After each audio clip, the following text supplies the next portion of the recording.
Uma nova temporada de Fórmula 1 significa intriga, empolgação e nervosismo para equipes, pilotos e público. Nunca houve tantas perguntas sem respostas como na atual pré-temporada. Algumas dessas perguntas são mais embaraçosas do que outras. Elas vão muito além de quem é o favorito ou será que tal piloto vai ganhar uma prova? Trata-se de saber se quem está atrás vai avançar e o que acontece se não avançar. Além disso, qual o destino dos pilotos dessas equipes? Tem ainda questões existenciais maiores, como a popularidade da Fórmula 1 e uma possível guerra civil interna. A gente selecionou as perguntas mais embaraçosas para 2024. Fica o convite para você dar a sua opinião nos comentários. A Mercedes entra na temporada depois de 2 anos desafiadores, mesmo tendo terminado em segundo no Mundial de Construtores do ano passado. Espera-se que mudanças significativas no W15 coloquem a equipe no caminho certo. A Mercedes tenta eliminar limitações arquitetônicas que impediram o avanço em 2023, como o monocoque e o design do câmbio, que não puderam ser alterados durante a temporada. Há sinais de um desenvolvimento muito diferente para 2024. O diretor técnico James Allison espera que algumas das características mais maldosas do carro tenham sido melhoradas. Além disso, a Mercedes trabalha na lista habitual de tarefas para adicionar downforce, reduzir o peso e maximizar a potência do motor. Será que tudo isso vai ser suficiente? Allison admite, não dá para ter certeza. Se o desempenho do W15 corresponder às várias ferramentas de simulação, a Mercedes deveria estar no caminho certo. Mas a palavra deveria incomoda, porque se não funcionar, o que vem depois? Bom, vai haver pressão sobre pessoas, como o próprio Allison e o chefe de equipe Toto Wolff, que acabaram de assinar novos contratos de longo prazo. Eles estão comprometidos em resgatar uma Mercedes vencedora. Mas se isso não acontecer nesse ano, será que vai acontecer ainda sob as regras atuais da Fórmula 1? E será que Lewis Hamilton vai ficar na equipe para descobrir? Ao contrário da Mercedes, a Ferrari mostrou que não hesita em fazer mudanças quando os resultados não aparecem. Isso acaba sendo uma arma apontada para o alto escalão. No papel, a Ferrari retrocedeu em 2023, sob o comando de Fred Vasseur, em comparação com 2022. Foram menos poles, pódios, vitórias e pontos, além de cair uma posição no Mundial de Construtores. Ok, houve sinais reais de progresso.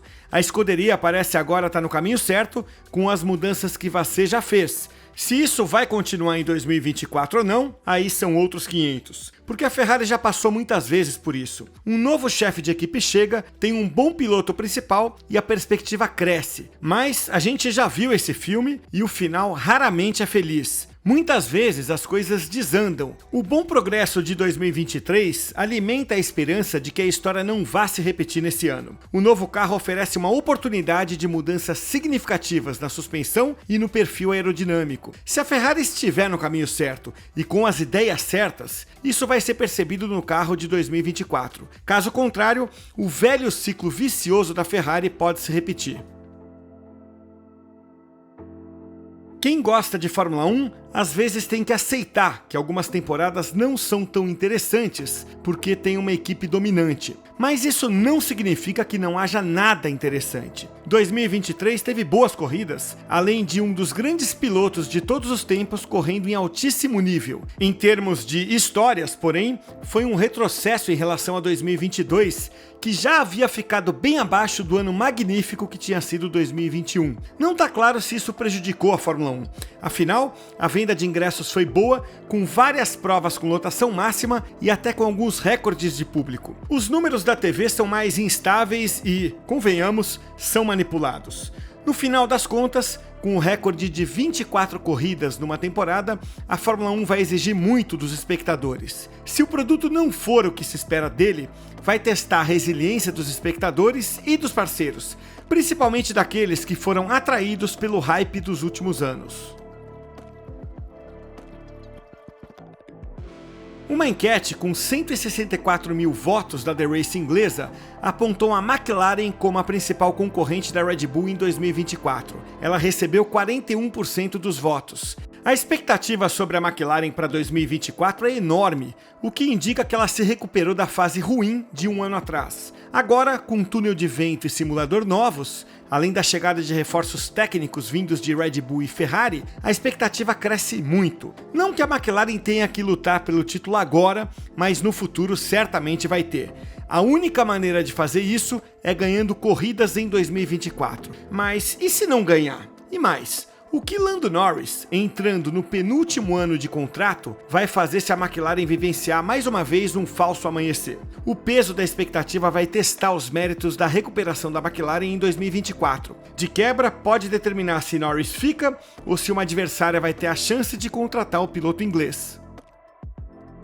Fernando Alonso conquistou pódios da Fórmula 1 do ano passado pela primeira vez em uma década. No final do ano, ele admitiu que isso deu a ele prazer e motivação, mas a competitividade da Aston Martin foi caindo e o desempenho do espanhol também foi perdendo força. Isso precisa ser evitado para manter Alonso feliz e para manter a equipe no patamar que ele exige. Alonso diz que não pensaria em se aposentar por questões relacionadas à própria habilidade, mas por outros fatores, como o prazer em correr. Outro fator citado por Alonso são as exigências de agenda da Fórmula 1 atual. A longa temporada desse ano, com 24 corridas e 6 sprints, vai servir também para Alonso como um teste de resistência. Nem mesmo o espanhol é imune às demandas do calendário, o mais sobrecarregado da Fórmula 1 de todos os tempos. Há otimismo dentro da Aston Martin de que lições importantes aprendidas no ano passado vão alimentar um novo avanço em 2024. Se isso não acontecer, pode ser a última vez que Alonso se pergunta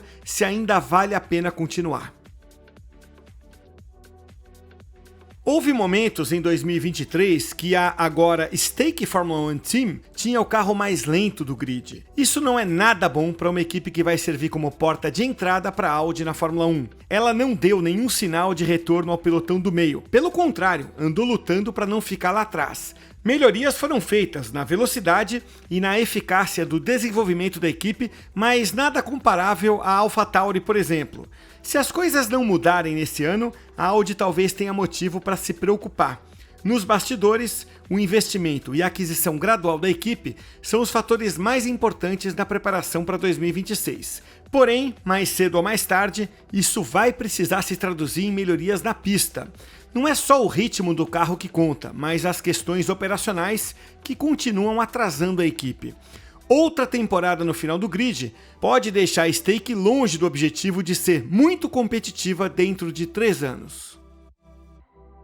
Pela primeira vez na história da Fórmula 1, os mesmos pilotos que terminaram uma temporada vão começar a seguinte. Mas isso não vai se repetir em 2025. Todos os olhares estão voltados para o jovem talento da Ferrari, Ollie Bearman, e para o promissor Andrea Kimi Antonelli da Mercedes. Eles são companheiros de equipe na Fórmula 2 e já estão procurando lugar na Fórmula 1. Com a dinâmica do mercado, o efeito cascata vai fazer com que alguns pilotos no último ano de contrato deixem o grid. Kevin Magnussen vai sentir a pressão depois de um 2023 desafiador em que Nico Hülkenberg virou líder da Haas. Especialmente porque Bearman impressionou a equipe nos 2 treinos livres dos quais participou. Hülkenberg pode ter outras opções, mesmo que não continue na Haas. Mas ele é um piloto que depende de uma equipe que pague salário, porque ele não é de trazer patrocínio nem conexões com um fabricante específico. 2024 vai decidir se Valtteri Bottas ainda quer continuar no ambiente instável da Sauber. Ele tem esperança de seguir na equipe quando a Audi assumir completamente o controle, mas a equipe talvez substitua o finlandês para começar a preparar um time com o qual a Audi queira contar. Guan Yu Zhou está em uma posição mais precária.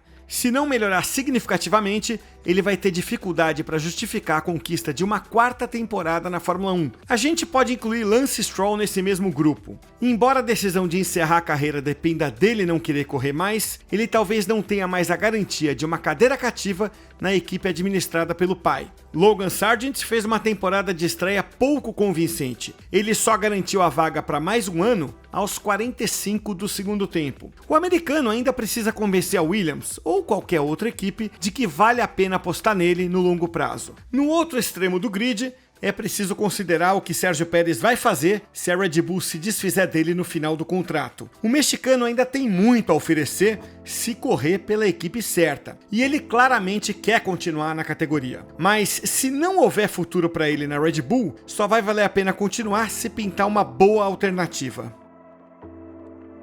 A Haas dispensou o carismático chefe de equipe, Gunther Steiner, porque ele acredita que precisa de mais dinheiro para a equipe ser competitiva e o dono da equipe discorda dele. 2024 vai começar a mostrar quem tá certo. E se Gene Haas estiver errado? A equipe acaba de perder um grande ativo. Ela corre o risco de virar uma equipe que não se destaca em nada, tem pouca história e pode ficar menos atraente para parceiros. Talvez não tenha mesmo sucesso se Gene Haas não investir mais. Se o desempenho ficar abaixo do esperado, ele pode vender a equipe. Ou será que a gente vai descobrir que ele está satisfeito em manter as coisas funcionando simplesmente porque pode? Isso tem implicações enormes para a equipe e para a Fórmula 1. Uma Haas comprometida com investimentos é um ativo, mas também seria valiosa a venda para a entrada de pesos pesados, como a Andretti com a General Motors, por exemplo. Convenhamos, uma equipe que apenas sobrevive e acumula prêmios em dinheiro, sem ambição de melhorar, representa uma dor de cabeça para a Fórmula 1 e não existe uma maneira óbvia de resolver essa questão.